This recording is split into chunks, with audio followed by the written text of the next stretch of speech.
дауысы несі интонация айтқаны адамға бір сендіріп айтқаны оған да байланысты ғой. Адам құлақпен жақсы көреді ғой. Фариданың айтқаны бір құлағыма жағымды естіліп сендіріп айтады ғой, сенбей көр сосын. Бәрін айтып жатыр, ананы айтып жатыр. Жаңағы бәрін айтып не қылып сосын айтып тіркелейін дедім, мақұл тіркелейін дедім. Сосын скидка акцияларды айттым, шайной подарканы айттым.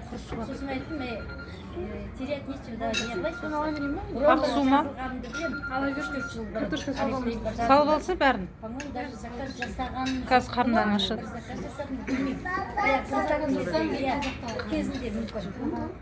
Сонымен алдында да бір сіңлім жазып кетті. Оны білмеймін, оны жазылған. Енді жазылам деп отырсам, жоқ, айтады, не іздейді? Сіз неңіз бар ма? Сіз келіп қалай тіркелдік? Сосын есіме түсті. Анау сіңлім бір рет жазам деп мені тіркеп жіберген екен. Енді терминацияны күттім. Бірақ жаңағы Құдай қарасқанша шамалы уақыттан кейін ғана уже терминацияға кеттім деп маған анаяқтан хабар келді. Электронды поштаға келеді ғой. Келді, бітті. Сіз не қыласыз ба? Заказ саласыз ба? Заказ саласыз ба? Терминацияға кетейін деп тұрсыз. Осыдан не қылмаса сіз списоктан шығарады. Маған шығарған жақсы болып қой. Әрі қарай ояқтан ешкімді танымаймын шынында да. Ешкім маған сол 3 айда шыға ма? 3 айда ешкім звондаған жоқ. Ешкім қызықтырған жоқ. Сабақ өткен жоқ. Чатқа жазған жоқ. Жағы Қосқан жоқ ешкім. Темный лес. Ешқандай не қылмаймын. Біз секілді болғансыз ғой. Фарида айтты, не қылды, сендім, сосын айттым, давай мен осыдан не қылайын. Сабақ өтеді, анау бәрін айтып жатыр ғой, үйретеміз. Директорлыққа дейін сопровождение болады. Солардың бәрін не қылдым да, давай мен жазылып көрейін. Тіркелем деді. Жаңағы нені алған күні бірден Фаридаға айттым ғой, ой мені шығарыпты уже, давай тіркелем. Содан марттың аяқ жағында ма, жоқ, мартта орта шенінде ма, 13-терінде ма жазылдым, тіркелдім. Содан арасында бір сәлемдесіп қоямыз. Сосын 23-не 10 күннен кейін уже не салдым, заказ салдым. Сөйтіп әрі қарай жұмыс етпедік, чатқа кіріп отырам. Кіріп жаба салмаймын, именно оқимын. Аудиосын тыңдаймын, суретін қараймын, видеоларды қараймын. Бәрі сізге ұқсаған болса ғой. Активный, да? Прямой эфир сабақ өтеді, не деді, соларды қараймын. Бәрін қараймын, инстаграмды қараймын. Сөйтіп бәрін, соның бәрін қарап жүремін жаңағы. Сосын ләззат қайтып қоямын. Сенде осындай сабақ болады ма? Сенің бір сабақ оқығанды көрген жоқпын. Біздің қара деп мақтап қоямын, мақтанам міне деп көрсетемін жаңағы. Сөйтіп жүргенде жаңағы мен айтып, неғып сабағын неғызгенде, каникулға келгенде ма, мен барғанымда арайым қызымды. Жазылған, 14-ке қалай толасың? На завтра жазамыз деді. Сонымен бұл да қызығып жүр. Мен айттым, сен қазір жазыл. Пока мамаң ғой, мамаң екеуің жұмыс істейді. Сен ертең Құдай қаласа 11 бітірем дегенше, уже сен какой-то бір званияға келесің. Алып отырсаң, жас қыздар істеп жатыр, жас балалар жұмыс істеп жатыр. Ертең Құдай қаласа оқуыңды өзің төлейсің. Дұрыс. Жалынбайсың. Бизнес саласын таңдап отырсың да? Мамаңа жалынбайсың. Мына көйлекті алып берші, мына косметиканы алып берші деп өзіңнің ақшаңды өзің табасың. Дұрыс дедім.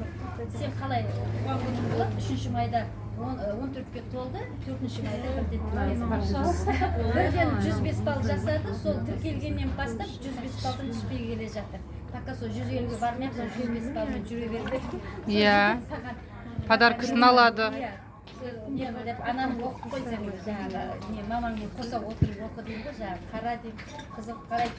Кеше осы каникулда үйге келіп, инстаграмнан шықпай. Туганованың несін оқып шықты, жаңағы Самараныкін оқыды. Фамилияны осылар айтып отырады да, мен деп қоямын ғой. Сіз де оқытып отыр ма қыз? Осындай деп қоямын ғой. Қарай қалса, қара оқы, неғып ертің. Құдай қаласа сен алдына шығатын сенің намын сөйтіп жатырмын ғой. Енді Құдайға шүкір, жаймендер жұмыс істеп жатырмыз. Енді мүмкіндіктер көп, шынында қарап отырса мүмкіндіктер көп. Ертең жаңағы мен өзім арманымның біреуі немерелерімді шетелге алып бару, бірге қыдыру деп өзім сөйтіп арманның біреуін сөйтіп қойғанмын. Сол Құдай қаласа енді сол арманыма жеткім келеді. Алла қаласа. Шында да мотивация дейміз ғой, мотивация ұйықтап қалмау керек. Мысалы, қарап отырсаң, қазір мотивация алады да, үйге барғанша я шамалдан кейін ұмытып кетеді, мынандай күнделікті жұмысқа байланысты, күнделікті семейный проблемаға байланысты. Ал былай не болса, өзінен өзің не қылып, жаңағы жұрттың өмірімен танысып, лидерлермен не қылсам, уже мотивация шында да болады. Бір нәрсені цель қойып қойсаң, соған асығады екенсің.